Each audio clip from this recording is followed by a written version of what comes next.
In Chicago, when I had nowhere to teach, I called the homeless shelter, the Pacific Guard Mission, and was like, "Can I get in there to teach?"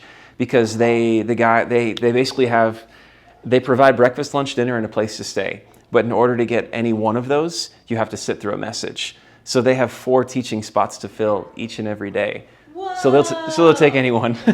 so that was some of my first actual live teaching experience was in a homeless shelter, just with Chicago. Did you get mainly. It's like a Toastmasters. what illustrations do you use? So you know when you're shooting up Yeah. and I remember one message. It was called "You've Got something to celebrate." That was what it was called, and that one resonated pretty well at points. But I just was I was so green. I was figuring things out. So there was another one that was about the place of the presence of God. And it's all about, with them, it was how do I build these people up and give them a sense of self-worth and value? And so is getting around to the point that the place of the presence of God is you. If you've trusted in Jesus, the Holy Spirit dwells in you. The God who brought all things into being is inside of you. And, but I kept saying, where is the place of the presence of God? It's not, I had these different little phrases. And at one point, a guy stood up and was like, "God is everywhere." And he just started interrupting me and yelling at me. And then other guys started yelling at him. And so it was a learning experience. But that's why you got to get reps. Yeah. All right. So jumping into tonight, our content for tonight that's new really has to do with it has to do with why Amazon wins. And so here's my question, throwing out to you. If you had to basically define what has made Amazon so successful over the past 10, 15, 20 years, what is the number one defining factor behind Amazon's success? 2 words. They deliver. Better delivery. Yeah. You could say the best delivery, that they have the best delivery on the market, better than Tom Hanks and FedEx, better than UPS, better than all the rest, right? They, the whole 2-day shipping that's included within your membership was an incredible thing, and still to this day is an incredible thing. And I think it's almost like the product that makes Amazon win is actually delivery. That delivery in some ways is part of the product itself. In return. That's right. Yeah. Return is essential. Shipping. Yeah. Yeah, shipping. Great shipping. So the best products plus the worst delivery is not good. Good products plus the best delivery is very good. And that's essentially what Amazon has, and that's why they're good. And so when it comes to us, content and delivery are the 2 most important components of speaking. That's just a reality.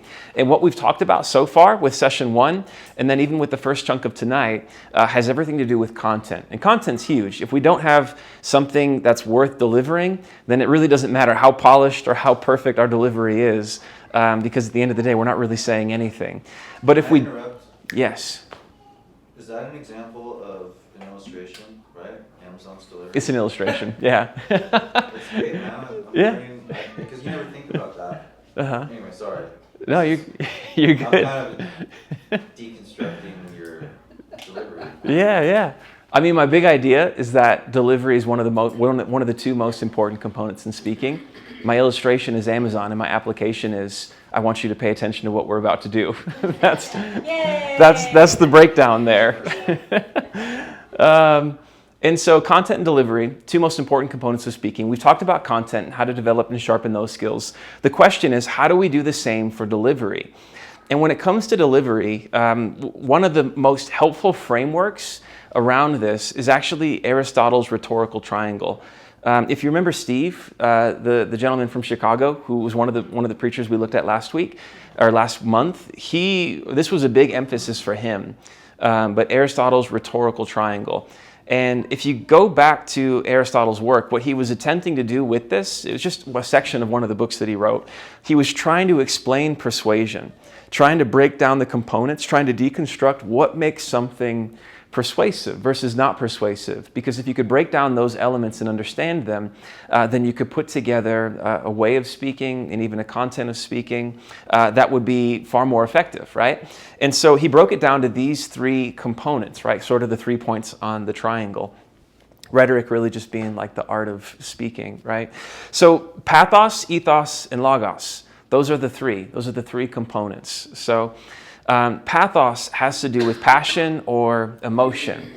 Ethos has to do with credibility and character. Logos has to do with logic and argument. And in a lot of ways, logos is sort of a direct connection to content, right? That's where if you don't have meaningful content, it doesn't matter how polished you are.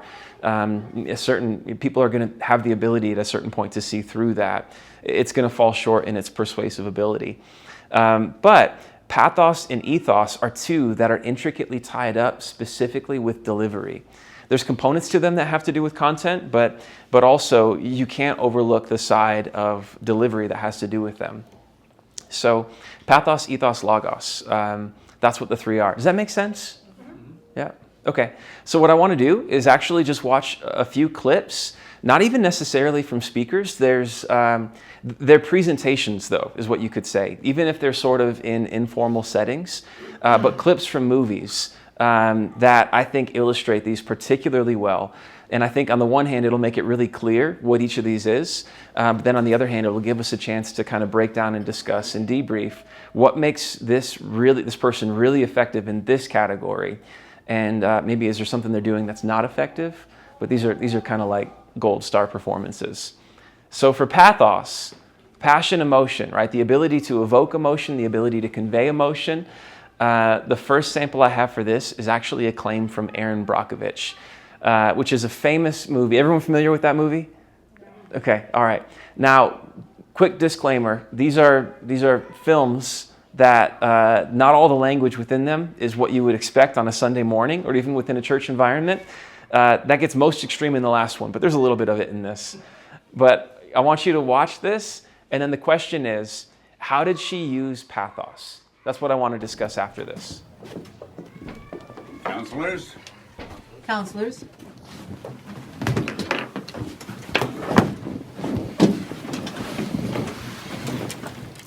Let's be honest here. $20 million is more money than these people have ever dreamed of. Oh, see, now that pisses me off. First of all, since the demur, we have more than 400 plaintiffs, and let's be honest, we all know there are more out there. They may not be the most sophisticated people, but they do know how to divide, and $20 million isn't shit when you split it between them. Aaron. Second of all, these people don't dream about being rich. They dream about being able to watch their kids swim in a pool without worrying that they'll have to have a hysterectomy at the age of 20, like Rosa Diaz, a client of ours, or have their spine deteriorate like Stan Bloom, another client of ours. So before you come back here with another lame-ass offer, I want you to think real hard about what your spine is worth, Mr. Walker. Or what you might expect someone to pay you for your uterus, Miss Sanchez. Then you take out your calculator and you multiply that number by 100. Anything less than that is a waste of our time. By the way, we had that water brought in special for you folks. Came from Well and Hinckley.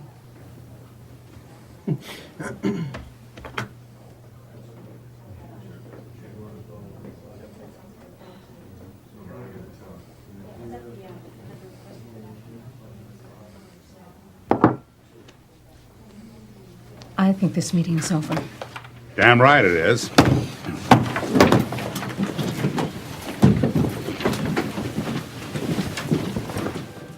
Okay, so super quick. But how did she use pathos? She used frustration. Yeah. Mm-hmm. She broke like the cultural norm. Like everyone was probably used to proper. Like this is how we follow the rules. She was just like, no, we're gonna Yeah. break the rules, kind of. Yeah. Yeah. Communicated in a way that didn't fit what you'd expect in that setting. Language was a big piece of that. She's using provocation. Mm-hmm. She wants to shake them up. Yeah. But she's also targeting individually something that would be personal to each of the individual, Yeah. each of the Mm-hmm. Those examples were Yeah. very your uterus, your spine, you know, Mm-hmm. Yeah. all of that. So Yeah, it made them really internalize it, with it's how they my would issue, impact it. personal. Yeah. Mm-hmm. Yeah. Well, she was very, she knew her clients' names, Yeah. like like she wasn't like she was well prepared. I know that might not be pathos, but like she wasn't like trying to be passionate. She was just genuine. Yeah. Like she couldn't help it. Like it was just Mm-hmm. boiling out of her. It was done. Mm-hmm. It was real. It wasn't like I'm gonna pretend to be sad and try to evoke an emotion from that. No, she was just like Yeah. pissed off. But here's the thing. She's acting. She's a great Right? actress, man. That's why she's so good. Yeah. Yeah. And the fact of the matter is, so often the content that we deliver is more effectively delivered when our emotion matches the content, whether we're actually feeling that in the moment or not. Yeah, Yeah. that's why it's so easy to be led astray. Yeah. Got a lot of charlatans out there. I They're mean, good at it, you know? And yeah. That's why we have the 3. Yeah. Yeah, the 3. Yeah. Yeah. If we just had the pathos. If you just had pathos. Yeah. Yeah, pathos. So what emotion do you think she was feeling? Guilt. She was trained to guilt them. Yeah. Yeah. She wanted them to feel something, but she was pissed. She was angry. And she wanted them to feel something. Fear at the end, I think. Fear and guilt. Shame. She wanted to shame them. Like, Yeah. How dare you Yeah. look down upon these people?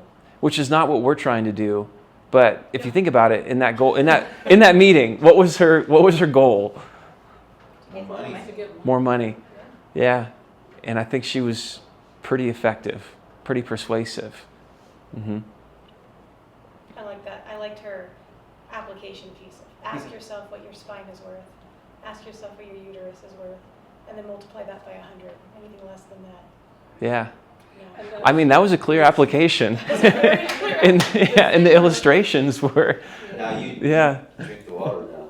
Yeah. Yeah. she was bringing in the water. Yeah. And that was quite a That was personal. Oh my gosh. Yeah. Yeah, I had that water brought in from yeah. Yeah. I'm like, if this was a real situation, I mean, it was a real, this is based on a true story. So I wonder if it really was, or she just made that up on the I spot. feel like you could charge for assault or something with that. But I don't know. Like, Shouldn't you? But the thing is, that's what they had done to the people, to their clients that they were representing. Yeah. So that's why- That was a gotcha. Then they should be Yeah, because they're charged for saying assault. it's like, Because it was a company that had poisoned the water, that had impacted so many people in incredibly detrimental ways. yeah, I need to watch this movie. Oh, it's so good. Yeah. Have you seen it before? It's a classic. Oh. Mhm. you need I've to just see it. I've seen this clip Yeah. before where like she memorized the phone numbers and they're Yeah. like, yeah, just like she knew everything about them. Yeah. In that room. It was really great. Yeah, for sure. Okay. All right. Liking her ethos. So here's the question. How do you communicate with pathos? I would say these are a couple of things that are really helpful. Consider what emotion is appropriate for your content and setting. So some emotions are appropriate, are more appropriate on like a Sunday morning in the auditorium than it would be upstairs in the pre-K kinder room, right? And so, and that's just a reality. And so knowing what's appropriate within the setting and what's appropriate for the content is something that is worth considering. I remember being like 6 months into preaching, and I had missed it on a sermon, and my boss told me, and he's like, I want you to get a book on EQ, and let's figure out where you're at on that. And I was like, oh no. But yeah, I took it as a learning opportunity. I got the book. But it is, that's a piece of it, of learning, like I feel anger, but how do I communicate anger? How do I express anger in a way that other people can actually see it? I feel sadness, but how do I get to a place where I'm comfortable actually expressing that in a way, and even teaching in a way that appropriately evokes that in another person? Joy could be another piece of it. I think fun is actually a piece of pathos. Like for me, teaching is one of the funnest things that I get to do, and so I genuinely enjoy it. And I know people have talked about like Steph Curry, like you can see the joy in him when he plays, like he just loves the game. And my hope is to like approach ministry, approach my work, approach preaching in the same way as much as possible. So those are all pieces of it. So consider what emotion is appropriate for your content and setting. That's key. So what Matt was saying is Mhm. she kind of broke the rules, Mm-hmm. Erin Brockovich, Yeah. by being somewhat inappropriate. Yeah. So I think it's cool to push the boundaries sometimes if it's appropriate. It's like a something. For sure. It might not be appropriate, but Yeah. in certain situations it might be appropriate to kind of be inappropriate. I would say that's one of the things that made Mark Driscoll so compelling in the early 2000s, is that he approached preaching in a way that for a long time had been considered, even at that time was considered inappropriate. But people liked that. Yeah. You know, and then they didn't. But I don't think they ever stopped liking his preaching. They just didn't like, maybe the ethos And was the other thing lacking. that's not sitting right with me right now is Yeah. the genuineness of it. Mm-hmm. That's a tough one. Because if you're not genuine, but you have to create emotion. Well, It's you're. almost like, because you should, I don't know, I'm still learning here. Yeah, yeah. But I don't get the sense that you're disingenuous. I feel like you're always Yeah. genuinely having fun up there. It's most of the time the pathos is fun and you're laughing a lot, honestly. Like, Yeah. I'm sure you know that you giggle throughout your I laugh at my own jokes. Yeah. Like that. Yeah. I like it. Right? Thank you. It's great. Thank you. And not in a way that is making it funny, but it's so. But it's fun. like We're all laughing Like, together. It's fun and we're laughing together. laughing Yes. on that. It's But I great. guess when you're pushing the boundaries also, and like here when she was really pushing, the correctness of her what she was saying, she was also relying on logos because there was some truth behind it. So people were like, it's kind of a balance between everything. Because if you're doing too much towards pathos and too much emotion, and there's no credibility to it, it falls flat. Yeah. Although in this case they knew also that it was that part of the company Yeah. of it, so. I could see in a setting like that being intimidated, feeling fear, and when you start to give way to that emotion, you begin to shut down. And if she said the same words but without the anger, I think it would have been far less effective, far less persuasive. And so she may have been feeling fear and anger at the same time, but chose to lean into the one rather than the other for the sake of persuasion. It's almost like when you've got to discipline like a little kid, and like your little kid, and you actually think what they did was cute, but you're like, Yes. it's not good for me to just not address this. Great That's illustration. what laugh. Yeah. Parenting, man. And so Well, it's that. also getting to the actual root goal, because in True. that clip, she's not the actress, but the character is acting probably, right? Yeah. But Yeah. the root goal is there's actual reason for that, where it matches. Yeah. But she's not just trying to do that for an emotional ploy. She's trying to get something out of it. Yeah. Whereas and then with a kid, it's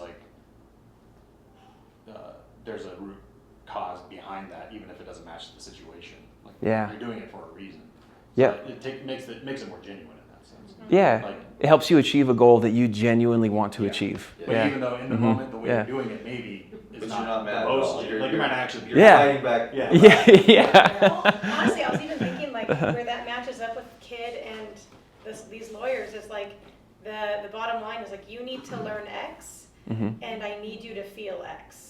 And so with a kid, it's I need you to learn a lesson, but I need you to feel, safe maybe. For it's a little kid, Yeah. you want to teach them a serious lesson, but you can't just wallop them all the time. It's Yeah. they need to know that we're trying to teach them something, not shut them down. Whereas with this lawyer thing, it's I need to teach you this lesson, and I need you to feel stupid. Yeah. Yeah. Yeah. I kind of like the idea of and I need you to feel as the pathos Yeah. clause. I still am struggling. It's helpful, that illustration about the Yeah. child and cute and all that. But it's still, because I feel like I'm getting manipulated now. If someone's going to be, if I know that the pastor or anyone is faking Emotion. to achieve a goal on me, I feel like, I Yeah. don't know how I'm liking that because I'm not a child, I'm an adult. I mean, I But guess it's a tough, This it's a is tough. communication. it's not. It's not like the fake people who are crying while they're giving us. Yeah, I think it's less of fake. Yeah, exactly what you're saying. It's not like you're expressing an emotion on the outside without feeling it on the inside. but it's very easy to feel it on the inside and not express anything on the outside. Yeah. And so I think the question is, that's good. how do you effectively communicate externally what you're feeling internally? And sometimes you might need to even tone it down a little bit because you're so passionate about something. Yeah. Yeah. And in a sense, you would say that's not genuine either, right? If you're toning it down. Yeah, I guess you're Yeah. right. Well, it's just like when you talk to the kids, it's like, don't be so monotone. They need to have a little excitement. Like, I know. You need to be dynamic. you have to have some. Actually, disruption. that's point 2. Be Barry Sanders, not Usain Bolt. Remind me. is Who Barry these Sanders people a are? politician? The other one I had was be Caitlin Clark, not Sydney Sorry. McLaughlin. Which basically Barry Sanders is the Lions running back from the 90s, one of the greatest running backs in the history of the game. And he, you know, Trevor, you need to consider your audience. I thought I did. So, I know Usain Bolt is a fast runner, but I don't yeah, know yeah. much more than Are that. his press conferences like, hello, I like this? No, I mean as runners. So they both run professionally. They both run professionally. But Barry Sanders has like, I don't know, 11 guys trying to tackle him every play. And so he changes speed, change of direction, short bursts. Yeah, exactly. Whereas Usain Bolt is as fast as he can go in one direction till he's done. Yeah. For not that long. Yeah, for not that long. Yeah. And so change of speed, change of volume, change of how Barry Sanders makes people miss is change of speed, change of direction, right? And the same thing is true when it comes to speaking. Change of speed, change of volume, change of tone, that those are the things. If you are less into sports and more into music, speak melody is another way that people will talk about it. That melody doesn't stay the same. It doesn't sit in the same place, right? It moves, and that's what makes it pretty. That's what makes it beautiful. That's what makes it effective. And the same is true with speaking. So be Barry Sanders and speak melody. Is Barry Sanders, I'm sorry, is he, I'm thinking of the politician, the gray-haired guy. No, he's the running back for the Lions. What's his name? I don't know, Bernie Sanders. No, I get the football guy, I was just like, is it Bernie? Yeah, with the mittens, like sitting. Yeah. Oh man. Okay. He's definitely pathos, angry, or mad. Yeah. Sad. Yeah. Okay, now the question is, how do you grow in these things, right? And I think when it comes to these, it really has, like verse drills, there's a way to practice that, even in disconnected from the performance with these. This is where reps really come into play, and it has to do with practice and incorporating like film review into your practice. When I first started speaking on stage in Chicago, just doing the announcements, I remember like going down to a room by myself in the building we lived in and recording myself, and then I'd watch it back and I'd be like, I'm so monotone, my voice is higher than it needs to be, and I'm like same rate of speech, and would basically practice again and again and again until it was like I was doing this effectively. And over the course of time, you just get better. But apart from being able to like watch yourself back, I'm not sure of another more effective way to actually get better at this. Have Michelle watch you, she'll tell you. You can have someone else too. All right, does that make sense? Yeah. Yeah, all right. Okay, so that's pathos. I want to jump forward into ethos now. So ethos, this is a Will Smith scene from the movie The Pursuit of Happiness. He's coming in for a job interview, and he has just spent the night in jail. Prior to that, he was painting his apartment, so he looks like atrocious. And he's walking into like this high-rise building, guys full of like, suit and tie for this interview. And he's got to somehow convince them of his credibility and his character when the odds are they're stacked overwhelmingly against him. And so basically, this is like a masterclass in ethos in this scene. So.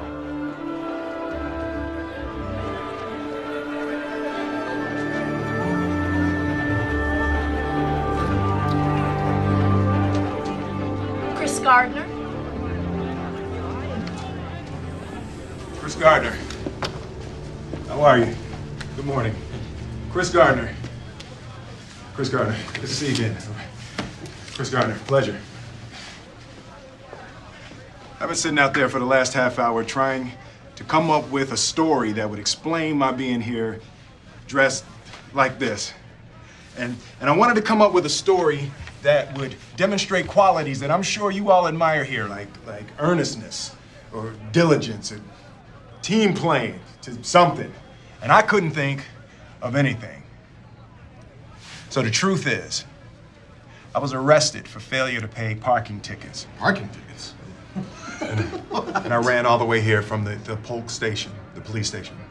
What were you doing before you were arrested? I was painting my apartment. Is it dry now? I hope so. Jay says you're pretty determined. Oh, he's been waiting outside the front of the building with some 40-pound gizmo for over a month. He said you're smart. I like to think so. And you want to learn this business. Yes, sir, I want to learn this business. Have you already started learning on your own? Absolutely. Jay, Yes, sir. how many times have you seen Chris? No, I don't know. One too many, apparently. Is he ever dressed like this? No. No. Jacket and tie. First in your class? In school? High school? Yes, sir. How many in the class? 12. It was a small town. I'll say. But I was also first in my radar class in the Navy, and that was a class of 20. Can I say something? I'm the type of person, if you ask me a question and I don't know the answer, I'm gonna tell you that I don't know. But I bet you what? I know how to find the answer, and I will find the answer. Is that fair enough? Chris, what would you say if a guy walked in for an interview without a shirt on? And I hired him. What would you say? He must have had on some really nice pants.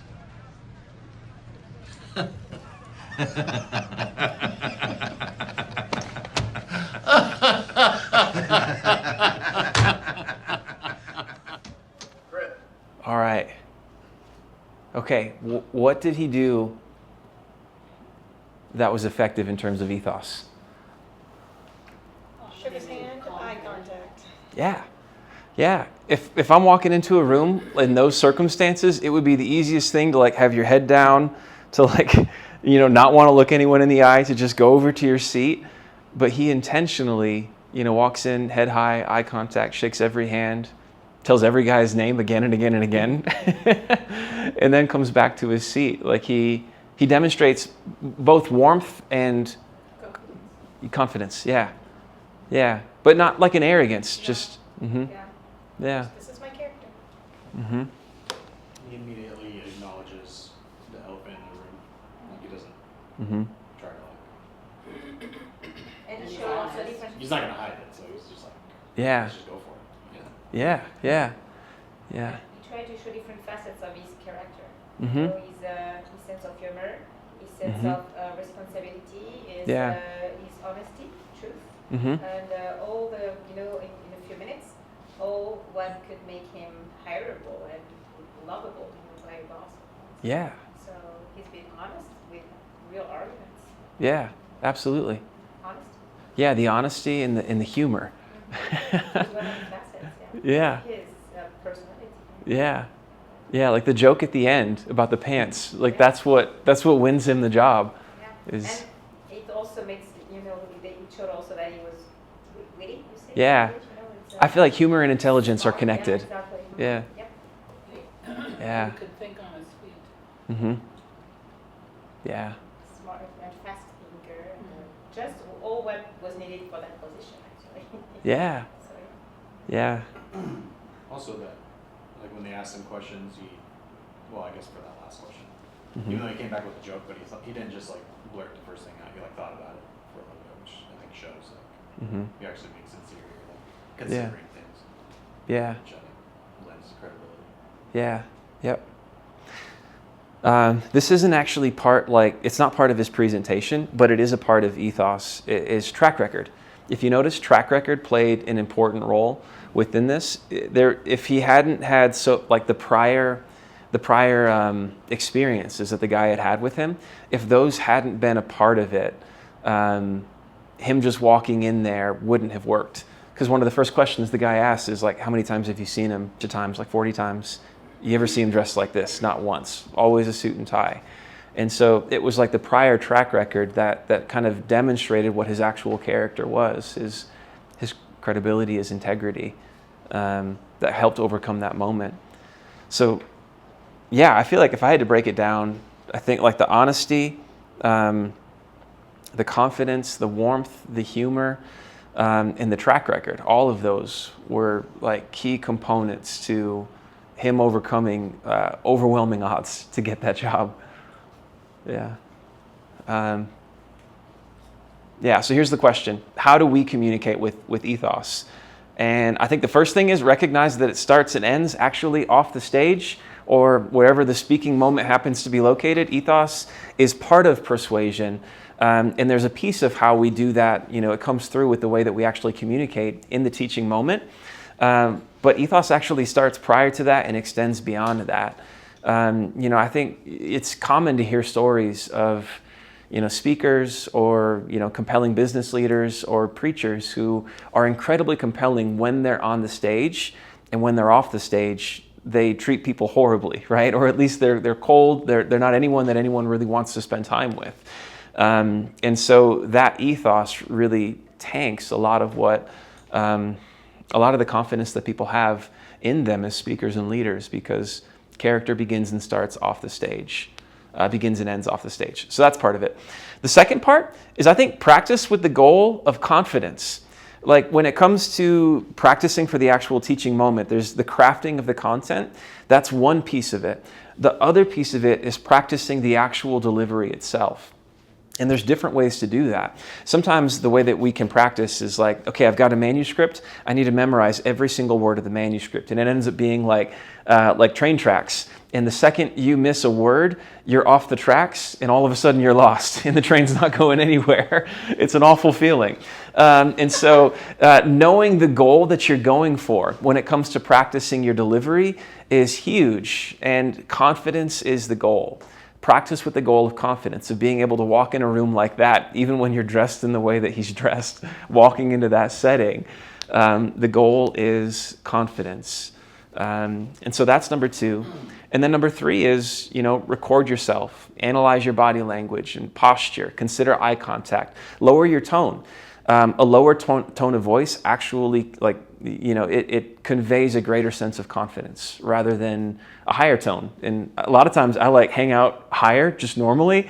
And when I listen to myself, I'm like, just drop it a little bit and it would be so much better. I want to say Morgan Freeman, he actually got training to figure out how to drop his voice significantly. And it's one of the most recognizable pieces of his skill set as an actor is his voice. And it didn't come naturally. He had to work at it. It took training to get there. Now he plays God all the time. Yeah, right? Yeah. That's right. Now he plays God every day. Yeah. Yeah. Did anyone play sports? Yeah? Okay. So, right before the beginning of the game, I remember playing basketball, and just before tip-off, you walk out and you're kind of shaking hands with the other team, and there's so much nervous energy in that moment, and you can tilt it in one direction or another intentionally. And I think when we're unintentional, it's easy for it to tilt in the direction of fear. But recognizing that this is natural, it's normal to feel nervous energy. It actually just means that I care about this. And this energy is something that I can harness, that can make me more effective. That is an incredibly valuable thing when it comes into that moment. Because fear has a tendency to lead us to mute our emotions, and to mute even our body language, to mute all of the things that convey confidence and develop ethos. And so harness that nervous energy, practice with the goal of confidence, recognize that it starts and ends off the stage with character. And then if there was 2 more things I'd add, it would probably be, they're more content related, but if you can do jokes and if you can do some vulnerability, some honesty about yourself, those 2 things also go a really long way. So jokes, yeah. Question for you. Yeah. Kind of personally. For sure. The confidence in the moment. I noticed certain speakers kind of use their reference like in real time, but I noticed that you really don't. You just kind of are up there talking. Use notes? Is that what you said? Notes? Yeah, like I noticed that some like really follow the notes. Yeah. Or I noticed that you don't. So like, for you, are you like, did you memorize like a structure, or are you kind of just going with the flow and you know the content, so it's easy to do that? Yeah, I have a paragraph. Like each paragraph has like one or two, like a phrase for it, and I have that structure outlined in 2 columns, and then I'll draw a line on the side that logically connects those paragraphs into the sections. But I like to get to a point where I don't need to look at that. But that's part of my preparation process that helps me to internalize it. I started doing that back in 2020 when in-person services shut down, and all of a sudden the only way we were doing this was like through the camera and people were watching on YouTube. And I was like, man, I gotta Mr. Rogers this thing and figure out how to like not be looking at my notes. And so started memorizing it. And at first it was so much work. I remember I would go through it like 10 times trying to figure it out, trying to get it memorized. And it was more, there's a difference between memorization and internalization. Memorization is the train tracks. Internalization is kind of thought by thought. I've got the logic internalized. I understand what the structure is. I know where I'm going. And that's more so the goal. And so, yeah, for me, I work at getting there because I think it helps with confidence and it helps with connection with the audience too. Because you can read how the room is doing. You can read if they're responding to you or not. And then that back and forth is helpful in keeping people with you. Yeah. Okay. I did that a lot in theater. Mm-hmm. You're memorizing lines. Yeah. And I guess the example I would give is like, I got to be Anne Frank, and it was amazing. Yeah. And it was so important to honor that character, so it wasn't just a train track Mm-hmm. script. Yeah. But to really internalize the experience, and like it, and with music too, like you memorize the song, but and that's technical perfection, but you don't stop there. Then Yeah. you go to the artistic interpretation of like, why are you doing it Mhm. technically like that? Yeah. So I kind of like the idea of, wow, like even with pastoral sermons, like, Mhm. yeah, you can memorize word for word what you want to say, and that's cool. Yeah. But just like, don't forget why you're saying those things in the first place, and be willing to like say the same thing. Yeah. Internalize, say the same thing, but Mm-hmm. maybe the tone needs to shift, or Yeah. something like that. Yeah, getting to that place where the content's internalized helps you to be more emotionally present, I think, in the moment. Yes. Mm-hmm. Yes. Yeah. Yeah. And there's always this like mixture between, or this like back and forth between self-consciousness and almost like audience consciousness or congregation consciousness, however you want to phrase it. But like you want to get to a point where you're not thinking so much about yourself, but you're more so like, I'm here to serve these people in this particular way. Let me pay attention to them so I can do a good job with this. But if you're not prepared, it's really hard to do that. Yeah. Prepare to be present. Yeah. Yeah, yeah. Any other thoughts on ethos? Okay. I've got one here together that what I want to do is watch this and then discuss how does he do both? How does he utilize both of these? Now, disclaimer, there's a couple of swear words in this one too. There's the big Effie is in this one. Do you know this? No? I'm just laughing. Okay, it's before a playoff football game, and in the context of the movie, this is like the biggest game of the season. There's a lot on the line for many of all the main characters in the story. This is a huge game for all of them. There's been infighting between the team. They've struggled to come together, and this is the moment where the coach is like, "We need to come together, or else like we're going to fall apart." And so this is a speech that Al Pacino gives, and in my opinion, it's like one of the greatest speeches of all time in cinematic history. But he does swear. So it's called Any Given Sunday. I wouldn't give a pastoral recommendation to it, but it was one I watched growing up with my brothers, and it's a powerful movie. So, well, this speech is the best part of it. I don't know what to say, really. 3 minutes, to the biggest battle of our professional lives, all comes down to today. Either we heal as a team, or we're going to crumble. Inch by inch, play by play, till we're finished. We're in hell right now, gentlemen. Believe me. And we can stay here, get the shit kicked out of us, or we can fight our way back into the light. We can climb out of hell. 1 inch at a time. Now, I can't do it for you. I'm too old. I look around, I see these young faces, and I think, I mean, I made every wrong choice a middle-aged man can make.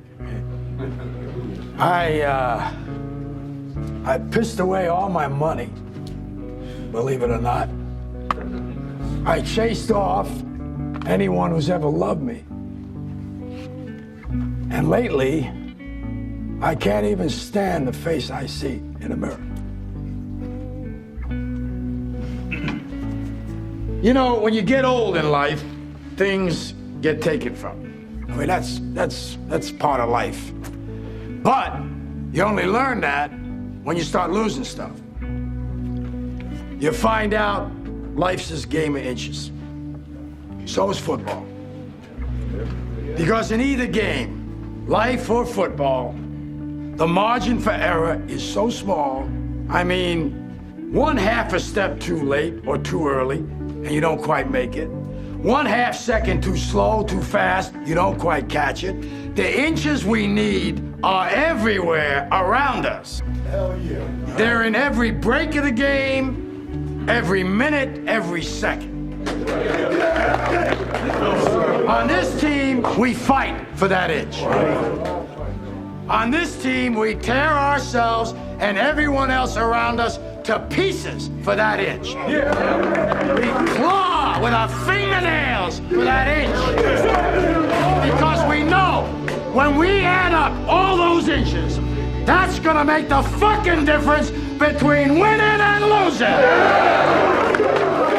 Between living and dying. I'll tell you this, in any fight, it's the guy who's willing to die who's gonna win that inch. And I know if I'm gonna have any life anymore, it's because I'm still willing to fight and die for that inch. Because that's what living is. The 6 inches in front of your face. Now, I can't make you do it. You gotta look at the guy next to you. Look into his eyes. Now, I think you're gonna see a guy who will go that inch with you. You're gonna see a guy who will sacrifice himself for this team because he knows when it comes down to it, you're gonna do the same for him. That's a team, gentlemen. And either we heal now as a team, or we will die as individuals. That's football, guys. That's all it is. Now, what are you gonna do?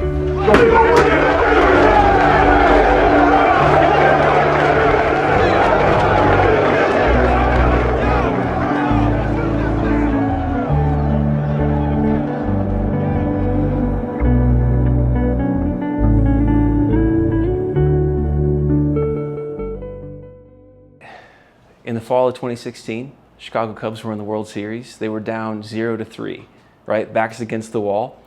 After the game, one of the players, Anthony Rizzo, got up in the locker room and gave this speech, and they came back and won the World Series in Game 7 in overtime. So it works. All right. This one, of the 3 clips we've watched, this is the only one that's actually like a formal speech. It's like actual public speaking. What did he do that was effective? When you think of pathos and ethos. Gosh, he brought it up, like Yeah. yelling almost. Mm-hmm. He used vulnerability. Yeah. Yeah. But he wasn't yelling during the vulnerability. No, he showed the vulnerability. Yeah. Big. Yeah. He did yell and then immediately brought it Brought back. back down. He was Barry Sanders. Yeah. Not Bernie Sanders. Yeah. He also included them all as a team. You know, it's Mm-hmm. so he had a part where he was looking at them directly, so individually, Mhm. but then he brought the team together. So and at the end he asked the question, "What are you gonna do?" or something like that. So he actually provoked them Yeah. to react. Yeah. So individually and then as a team. Yeah. And he Yeah. brought it up. Yeah. And then that was the and then that was the point where they like that's the application. Like go win the game. Go get the inch. Yeah.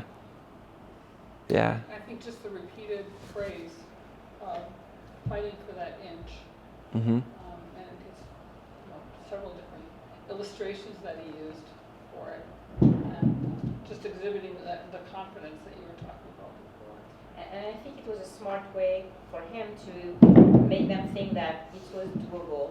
Because when you're in a challenge like that and you see the opponent is stronger or whatever, the score is not in your favor, whatever, thinking that you can do it inch by inch, it makes it doable and it makes it you can receive the speech better than when you like, you can talk whatever, but you'll never make it. Yeah, yeah. So that made it, I think it was like, and it was like what like you were saying, it was repeating that inch by inch, Mm-hmm. throughout the discourse. Well, and then also using truth. We're at a turning point here and we're gonna die, Mm-hmm. or we're not. Yeah. So, Yeah. I can't make you do it. yeah. And when he said Uh-huh. we're gonna die as a team, so it's not like, sometimes you would not do something for yourself and you would do it for your friends. So Mhm. it was also provoking their that sense of community and Mhm. friendship and the fact that they suffer together and things like that. Yeah. Yeah. They So say. a lot of little things like that. Yeah, they say one of the most impressive things about professional coaches of professional sports teams is not even like their tactics and their strategy, but it's their ability to get people with so many gigantic egos to work together. and you see him doing that really effectively in that speech. Yeah. I don't really know what I'm trying to say exactly, but this kind of relates to like a church setting, is that Yeah. I find a lot of these the sports speeches from coaches and stuff, what they're saying is never really new. Like everyone knows. Yeah. There's nothing Mhm. groundbreaking about what they're saying, but it works. Yeah. And in a similar sense, if you're preaching or if you're giving talking to church about something, it's like you really shouldn't be breaking new ground, honestly. Yeah. Yeah, the Bible has been the Bible for 2,000 years. Yeah, so but somehow it's still figuring out a way to deliver the same message Mhm. in a way that works. Yeah, to this group of people. Mm-hmm. So, Yeah. I did like that he used, I guess, pathos just to relate the subject to life, football and life. That's all it is. Simple kind of thing. Yeah. It's not simple. But he took it to, this is how you live life too. Mm-hmm. I think it was very passionate, emotional. Yeah. Getting them to connect to it, even if they're still sad about football. Yeah. Where they're at, it kind of unsticks his message from just being about football Mm-hmm. into, hey, you still have a life after this. So this is not just football. This is life too. Yeah. It kind of I think it would wake up some of the other players depending on where they're at. Yeah. Some of the storylines are guys who are at the end of their career. That's potentially the last game they're going to play. And Like so. Dennis Quaid. Yeah, exactly. Yeah. He's probably 50 in that. One of the big storylines in that movie is he's this had been a great quarterback throughout his career. He gets hurt, and Jamie Foxx had a ton of potential, but he something goes wrong. He receives a gift before the draft, and that causes him to drop a bunch of rounds, and he ends up playing defense. So he's just hanging out on this team as a third string quarterback, Dennis Quaid gets hurt, second string quarterback gets hurt, he goes in and he's like, all of a sudden, he's really good. And so then the rest of the movie is his ego inflates and he's trying to work through that. And what does it mean to be like a star player versus an actual leader?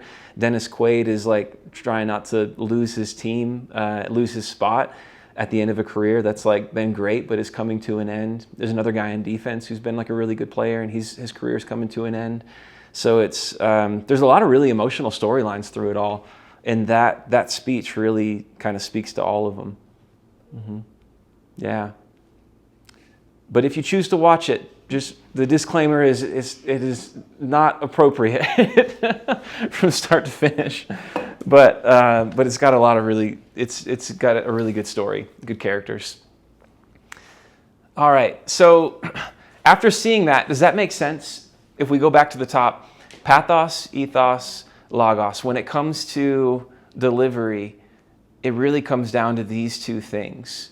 And if these are lacking, like if you remove the emotion from any one of those three, if you move, the ethos from any one of those three, the humor, the intelligence, the vulnerability, if you remove those things, all of a sudden, the persuasion goes with it. The persuasion dies with it. And so I think the thing to consider in our own teaching context is, what does it look like to incorporate these things, to be able to convey emotion, to be able to utilize humor, to be able to utilize vulnerability? What does it look like for us to grow in our ability of leaning into those things? And I think one of the things that I was hoping that we would take away from this too, especially with some of the other clips, not necessarily even being about teaching, but it's that teaching is a skill set that we learn and develop, but it actually, the skills that we learn there have value far beyond just teaching contexts. But they show up in so many of the other contexts that we're in within life, that they're incredibly valuable. So these in particular.